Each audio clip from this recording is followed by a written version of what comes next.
ina son ka samo min yara ɗanyu masu shekara tsakanin 17 zuwa 19 waɗanda ba su kai shekara 20 ba. As usual kamar yadda aka saba, Malosky kenan yake barwa kawalinsa Lauje sakon irin yaran da yake son ci a wannan ranar. A daren jiya ne da ya kalli wani blue film orancin da jaruman fim ɗin ya yi wa wasu yaran mata su biyu, shi ya ƙara tayar ma Malosky sosai. Ya kwana ya tashi da burin yi wa duk waɗanda Lauje ya samo masa irin wannan cin kayan daɗin. Yau ina da manyan baki a ofis da zan tattauna da su, haka kuma akwai board meeting da zan halarta.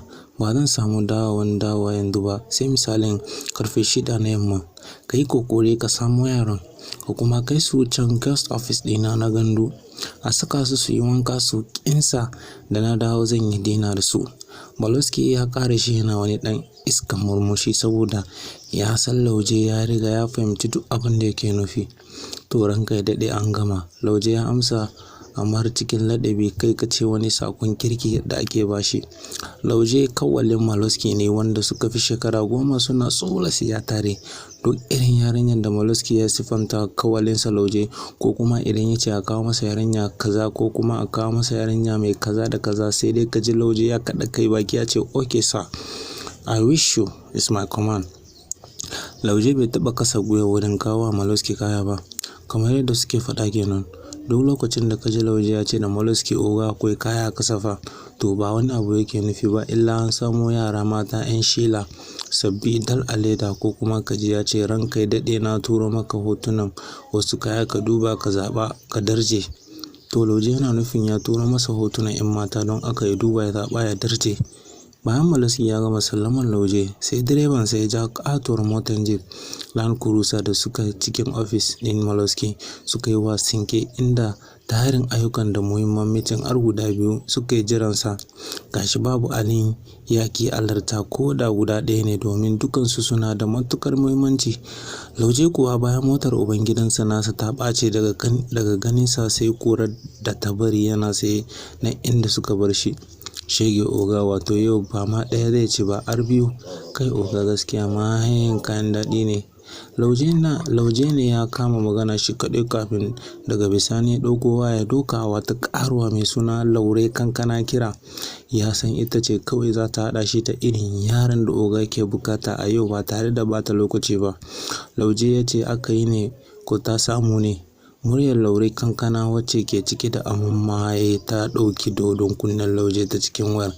Shegiyar gare kin yi uwar gani kankana. Lauje ya amsa mata sannan ya ƙara da cewa oga Malosky ne ke buƙatar ɗanyun yara masu shekara tsakanin 17 zuwa 19. Ai wannan ogan na kan ba ƙaramin ne ba ne. A ce wai mutum ba zai nemi mace ba sai ƙaramar yarinya da ba buɗe ta ba, wato shi ya yarda shi ne zai fara lalata da ita. La ki iya bakinki kankana, cewar Lauje kenan. Ina ruwanki da irin macen da oga yake son dannewa. Ke dai kawai ki samo mana yara ki ji dumus a hannunki. Ke da kanki kin shaida cewa oga akwai baya wasa wurin biya in dai an masa yadda yake so. Haka ne kam, Laure kankana ta amsa wa Lauje, sannan ta ci gaba da cewa shekaran jiya wancan akwai yaran da suka gudo daga garinsu saboda auren dole da kanin babansu zai musu. Sanin macuci ne sun tomin su a tashar kuka. Yau kwanan su biya gidana. Akwai Marliya, sai ɗayar kuma sunansa Atika, kuma duk ba za su wuce 17 ba. Idanunsu duk a buɗe suke, akwai kayan daɗi sosai a jikinsu. Daga kaga kenan sun yi daidai da yadda mai gidanka yake so. Na tabbatar dai zai sha daɗi. Zan tura maka da hotunansu yanzu ka gani. Lauje bayan ya ga hotunan Marliya da Atika da Laure ta turo masa, ai tuni ya yi wa Malosky fodin ɗinsu cikin murnarsa saboda Laure ba ta yin ƙarya ba, yaran sun yi sosai. Wuraren karfe 5 da yamma mintuna lokacin da Malosky ya samu fitowa daga ɗakin taronsa na ƙarshe da ake gabatar a ranar. A gaje yake like saboda sabar kansa ya ɗau caji, ya mance da sakon da ya bar wa Lauje a safiyar. Wayarsa ya ɗauko yana duba sakonni kawai, ba sai ya ci karo da hotunan da Lauje ya tura masa ba. Wani daɗi ya kashe shi gani hoton dogayen tsiraren 'yan mata 2. Shi Malosky dama ya fi son tsiraren mata kuma yara kanana. Hakan ne take kuma surar Marliya da Atika. Direbansa ɗaya ɗauko shi bai zame ko ina ba sai gida. Dama Lauje ya jima da ɗauko su Marliya daga wurin Laure ya kawo su gidan Maloski. Marliya da Cika kuwa dama kafin su taho Laure ta zaunar da su ta yi musu bayani abin da Maloski zai da su, bata ɓoye musu komai ba. Ta faɗa musu cewa Maloski cin kayan daɗin su zai jin irin kuɗaɗen da za a caskara ai tuni suka yadda. Lokaci ɗaya sau kawai Marliya da Cika suka tsaya bakin wani console suna ƙarewa kansu kallo saboda irin kwalliyar da aka yi musu. Bin dogayen kafafun sai da kallo ai tuni ya ayyana cewa yanzu nan zai fara cin yaran nan saboda a bukace yake da su. Gadan-gadan ya nufi su Marliya wacce ke ango shi ta cikin madubin da ke gabanta. Yana zo ya fara marlin madaidaiten mazaunanta ya rike binta da wasu irin salo-salo na mugayen wasanni. Dama Maloski ya ƙware inda wurin nasa mace ne.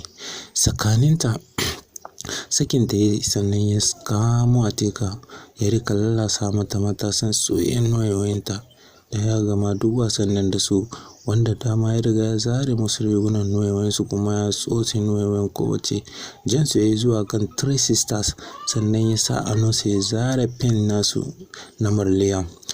Kasanta ya kai yasansa ya rike goga mata akan yankan kayan daɗinta sai da Maloski ya tabbatar kayan daɗin Marliya jike sharkaf yadda ba zai sha wahalar shigarta ba, sannan ya kamo askarinsa ya zunduma cikin ɗanyen kayan daɗi babu shiri. Ta saki ƙarar asaba. Marliya ji ta kamar Maloski zai raba ta gida biyu sai ta ya bubbuga kayan daɗin Marliya irin yacce ya gani a fim ɗin wannan haka ita ma ya zare mata nata fan ɗin, amma maimakon ya kwantar da ita kamar yadda ya yi wa Marliya, ita sai ya sa ta yi masa goho ba tare da bata lokaci ba. Da yake ba taɓa cin kayan daɗin Marliya da Atika ba lokacin da suke can garin su dai ba su san soyayyar shan minti da rashin ji, amma yau abin na daban ne shi yasa suka riga ihu suna kukan neman agaji. Fuskokinsu duk sun ɓaci da hawaye da majina. Hakan bai sa Maloski ya saurara musu ba. Dama shi illarsa da ya ci a cikin kayan daɗin yarinyar karama idan ya buɗe ta fatofa aka zai ta kama ta rijiya cikin ɗan mitsitsin kayan daɗin nata. Sai da Maloski ya gama cinye Marliya da Atika kayan daɗin su.